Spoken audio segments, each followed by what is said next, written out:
सुबह एकेडमी में ना हमें जैसे दूध लेके जाना होता सब बच्चों को ना कि अपने घर से 500 ग्राम दूध लेके आना पीने के लिए ना कि मतलब इतनी जान लगती है तो आपको चाहिए वो। तो उस टाइम तो हमारी फैमिली में मतलब 500 ग्राम दूध पूरी फैमिली के लिए भी नहीं आता था, तो बड़ा मुश्किल था वो चीज़ ना। तो फिर मोस्टली मैं एवरी सिंगल डे यही करती थी कि 200 ग्राम्स दूध लेके उसमें बाकी पानी डाल के तो वो लेके जाती थी कि इवन पता है मतलब मुझे भी पता है, पेरेंट्स को भी पता है कि वो पीना मुझे, ये मेरे अंदर जाएगा वो, बट कोई ऑप्शन नहीं था।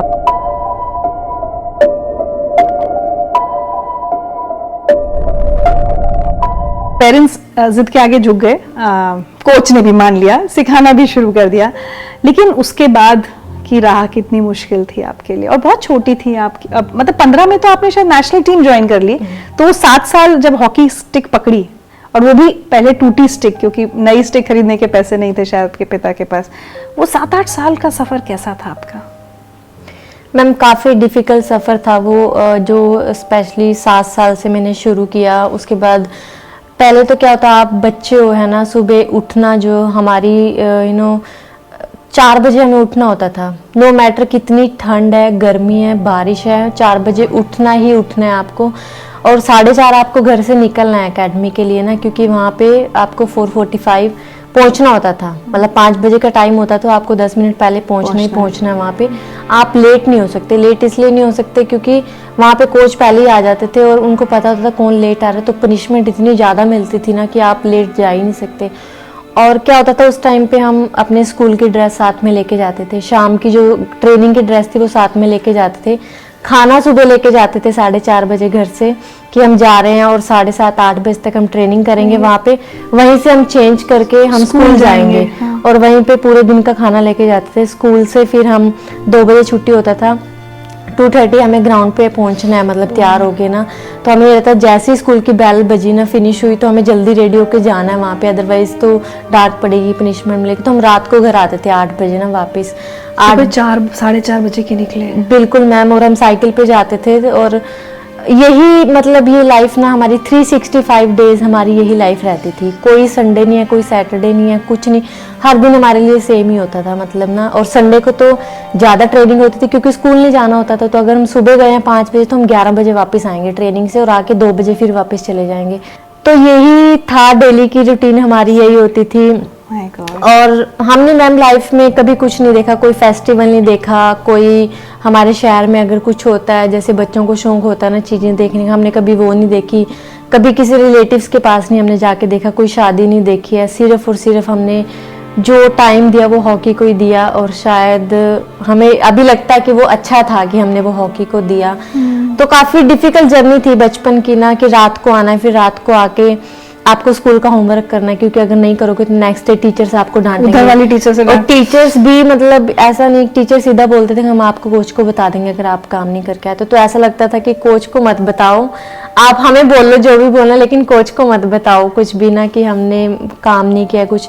फिर घर पे आना है, लाइट नहीं है घर पे, मतलब कैंडल्स या जो मिट्टी के तेल के दिए होते हैं वो जला के वो पढ़ रहे हैं, क्योंकि उस टाइम तो कुछ ऐसा था नहीं कि कुछ इन्वर्टर हो या कुछ हो। तो बस ऐसे ही था मैम, खाना खा के सो जाओ, सुबह उठ के फिर वही लाइफ है आपकी। और जब नेशनल कैंप में चले गए तब थोड़ा चेंज हुआ कि वहाँ जाके हम लोग स्थिति सुधरी। और सुबह उठना भी बहुत चैलेंज होता था क्योंकि घर में अलार्म घड़ी नहीं थी। बिल्कुल मैम, हमारे जैसे हम पहले जहाँ रहते थे वो कच्चे मकान थे, वहाँ हमारे मतलब अलार्म क्लॉक भी नहीं होती थी घर में ना, तो बड़ा मुश्किल था मम्मी के लिए ना सुबह उठाना, कि बच्चे को उठाना। और स्पेशली इतने हम स्ट्रिक्ट एकेडमी में खेलते थे कि वहाँ आप 2 मिनट भी लेट नहीं हो सकते हो मतलब। और तो मम्मी बेचारे सुबह मतलब आसमान को थोड़ा देख के आइडिया लगाते थे कि शायद टाइम हो गया होगा, पूरी पूरी रात उनको जागना कि ये लेट ना हो जाए, इसको सज़ा मिलेगी अदरवाइज ना, क्योंकि बहुत मार पड़ती थी, सज़ा मिलती थी।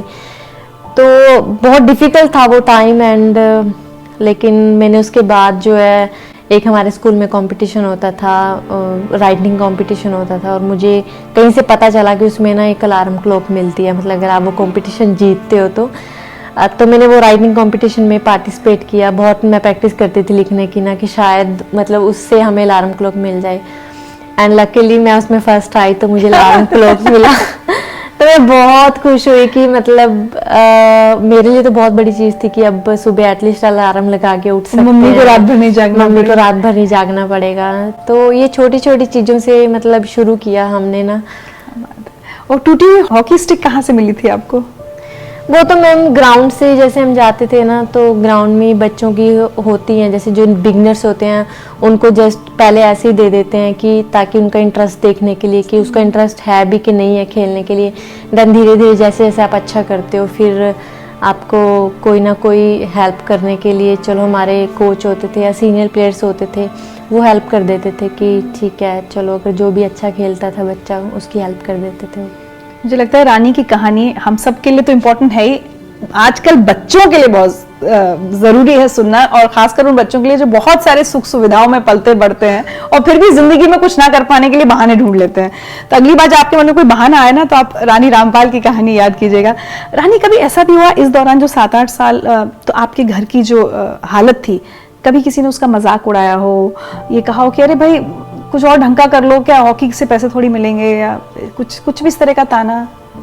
मैम बिल्कुल ऐसे होता था। एक्चुअली जहाँ पे हम रहते थे ना, वहाँ पे कुछ घर हमारा कच्चा था, कुछ वहाँ पे दीवारें थी बट उन पे प्लस्तर नहीं हुआ था, एंड अगर हुआ था तो उनमें त्रेड वगैरह आई रहती थी। तो बहुत सारे लोग आके ना पापा को मतलब ये बात बोलते थे कि ये दीवारें तो ना हमेशा ऐसी रहेंगी, ये कभी ठीक नहीं होने वाली हैं। और हम बच्चे थे, मतलब मैं तो खेलती थी चलो उस टाइम पे ना, तो मैं कुछ बोलती नहीं थी उनको, क्योंकि मेरी बचपन से आदत है कि मैं मुंह से बहुत कम बोलती हूँ, लेकिन मुझे अपने काम पे हमेशा बिलीव रहता है कि मुझे काम करके किसी को चुप कराना है। बट लेकिन वो गुस्सा बहुत आता था कि ऐसे कैसे कोई बोल के चला जाता है पेरेंट्स को ना कि आपकी तो दीवारें ऐसी रहेंगी, मतलब, या आपकी तो हमेशा छतें ऐसी रहेंगी। तो बहुत दुख लगता था। तो वो अंदर से ना, लेकिन अभी मैं उनका थैंक्स भी करती हूँ लोगों का ना, कि उन्होंने वो मेरे अंदर फायर जगाई कि मैं लाइफ में कुछ और अच्छा करूँ। तो मुझे उस टाइम रहता था कि ये मेरे लिए चैलेंज है, और मैं चैलेंज को ना बहुत अच्छे से एक्सेप्ट करती हूँ कि मुझे काम करना है इसके लिए ना। तो मुझे था कि ठीक है कोई बात नहीं, आपने बोल दिया, वो आपकी सोच थी, लेकिन अभी मुझे क्या करना है वो मैं सोचूंगी, मतलब ना। तो फिर मुझे अंदर से एक आग थी कि मुझे कुछ करना है लाइफ में ना, और मुझे यही था कि लाइफ में सबसे पहले कुछ करके एक अच्छा घर बनाना जहाँ मेरे पेरेंट्स अच्छे से रह सकें, क्योंकि उन्होंने अपनी लाइफ में बहुत संघर्ष किया हमें बड़े करने के लिए, पालने के लिए। तो जो उनकी बची हुई ज़िंदगी है वो अच्छे से जिए, मतलब ना कि, तो बस यही सोचा था तब तो मैम। और आज हम रानी की उसी आग के बदौलत एक अच्छे से बड़े आलीशान से 2 मंजिला मकान में बैठकर ये बातचीत कर रहे हैं।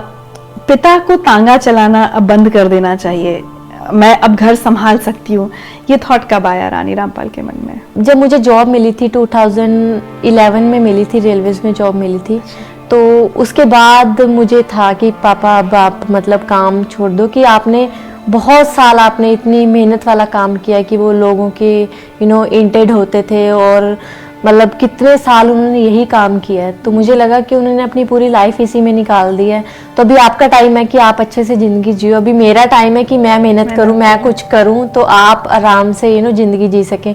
अभी तक हम लोग आराम से जी रहे थे, क्योंकि आपको दिन रात वो प्रेशर है कि हमें 3 टाइम बच्चों को खाना खिलाना कहीं से ना। तो पापा भी फिर वो बात को थोड़ा समझे। पहले तो बोलते थे नहीं बेटा, मतलब हमें काम करना चाहिए, हमेशा ही करते थे। फिर मैंने उनको समझाया कि आपने बहुत किया है, अभी तक आपने किया, हमने तो कुछ किया ही नहीं अभी तक, तो अभी हमारा टाइम है। और तो मुझे खुशी भी होती है कि वो चलो एक अच्छी लाइफ जी रहे हैं। हाँ जी। वैसे वाकई आपके माता पिता की बहुत बड़ी भूमिका से माननी पड़ेगी, क्योंकि आज मैं उनसे भी बात कर रही थी तो मैंने यही कहा कि अगर आप बहुत सारे और दूसरे माता पिता की तरह आप भी अगर रानी की इच्छाओं को दबा देते उस समय, नहीं कर पाती कुछ, तो मतलब शायद कहीं शादी करके भाई बेटी भी कितना लड़ लेगी। बिल्कुल। बट और उन्होंने जितना सुना होगा वो आप तक तो आई नहीं ना, वो ताने आपको नहीं सुनने पड़े, वो उन्होंने सुने। और आपकी माँ भी, बहुत बड़ी बात है ये, उनका मानना पड़ेगा। देखो हर पेरेंट्स चाहता है उसका बच्चा लाइफ में कुछ ना कुछ बने, कुछ अच्छा करे, है ना। बट उनके ऊपर भी बहुत सारा प्रेशर होता है, बहुत सारी चीज़ें होती है जो उनको फेस करनी पड़ती हैं। एंड कुछ पेरेंट्स उसको फेस करके, इन चीज़ों को इग्नोर करके अपने बच्चे को सपोर्ट कर देते हैं, लेकिन कुछ उतने मेंटली स्ट्रॉन्ग भी नहीं होते पेरेंट्स की वो बच्चों को सपोर्ट कर पाएँ बाकी सबको इग्नोर करके। एंड ये सब चीज़ें होती हैं। मेरी भी, अगर मैं हॉकी ना खेलती तो मैम बहुत साल पहले शादी हो जाती, बच्चे होते, किसी गांव वगैरह में रहते हम लोग, मतलब वही लाइफ होती है हमारी ना। लेकिन अभी भी जैसे पापा मतलब हमेशा मुझे ये बोलते हैं कि बेटा जितना टाइम खेलना है दिल से खेलना है, मतलब दिल से खेल, फ्री माइंड होके खेलना है। तो वो एक बहुत बड़ी सपोर्ट जो है ना आपको फील होती है कि ठीक है आपके पेरेंट्स आपके साथ हैं। नहीं तो ऐसा नहीं कि उनको कोई अभी नहीं बोलता कि अभी तो शादी कर देनी चाहिए, जॉब मिल गई है, इंडिया के लिए भी खेल लिया। लेकिन हाँ, पापा मम्मी को पता है कि, क्योंकि मैंने उनको एक बार समझाया कि जो चीज़ मैं अभी कर सकती हूँ ना, जो मैं अभी मेरे ड्रीम्स हैं वो मैं बाद में नहीं कर सकती। तो अभी उनको वो चीज़ समझ में आ गई एंड वो अभी काफ़ी सपोर्ट करते हैं। अच्छा, वो किस्सा क्या था रानी कि आपके कोच ने कोई आपको 10 रुपए इनाम में दिए थे और आप वो 10 रुपए बहुत संभाल कर रखती थी? हाँ जी मैम, मैंने ना एक बहुत अच्छा गोल स्कोर किया था जब मैं छोटी थी। तो उन्होंने मुझे 10 का एक नोट दिया था कि बलदेव जी ने? हाँ जी। तो बहुत साल मैंने संभाल के रखा कि चलो ठीक है मैं इसको रखूंगी कि मुझे गोल स्कोर करने पे मिला है। लेकिन मैं अनलकी थी कि वो एक दिन मतलब घर में कुछ बहुत ज़्यादा ज़रूरत थी पैसे की ना, कि चाहिए ही था मतलब ना। तो फिर मैंने वो चला दिया कि ठीक है चलो ये यूज़ कर लेते हैं, इसको चला दिया। मुझे लगा कि इसके अलावा और कोई ऑप्शन नहीं है मतलब ना, तो यही चलो चला देते हैं। तो वो फिर मेरे को बहुत साल के बाद बड़ा रिग्रेट भी हुआ कि ठीक है वो शायद वो टाइम तो निकल ही जाता किसी तरह, बट अब वो नोट भी चला गया, वो पता नहीं मुझे कहीं से वापस भी नहीं मिलेगा। एंड मेरे एक बचपन की वो मतलब निशानी थी। बहुत रोई थी शायद आप उस समय वो खर्च करते समय? हाँ जी बिल्कुल, क्योंकि किसी बच्चे को होते ही है मैम, किसी बच्चे से आप बोलोगे ना उसको कि अपनी प्राइज मनी किसी को दे दे तो उसको दुख लगता है। और ऐसा कोई इंसिडेंट आप अपने संघर्षों के दिनों का अगर शेयर करना चाहें जो आप कभी भूल नहीं पाएंगी? होता है ना। बस मैम यही होता था कि सुबह एकेडमी में ना हमें जैसे दूध लेके जाना होता सब बच्चों को ना, कि अपने घर से 500 ग्राम दूध लेके आना पीने के लिए ना, कि मतलब इतनी जान लगती है तो आपको चाहिए वो। तो उस टाइम तो हमारी फैमिली में मतलब 500 ग्राम दूध पूरी फैमिली के लिए भी नहीं आता था, तो बड़ा मुश्किल था वो चीज़ ना। तो फिर मोस्टली मैं एवरी सिंगल डे यही करती थी कि 200 ग्राम्स दूध लेके उसमें बाकी पानी डाल के तो वो लेके जाती थी। कि इवन पता है, मतलब मुझे भी पता है, पेरेंट्स को भी पता है कि वो पीना मुझे, ये मेरे अंदर जाएगा वो, बट कोई ऑप्शन नहीं था मतलब ना, हालात ही ऐसे थे ना। तो वो ऐसा करके भी मतलब हमने खेला है कि ठीक है चलो कुछ तो करेंगे लाइफ में ना, तो शायद एक दिन ये सब चीज़ें ठीक हो सकती हैं।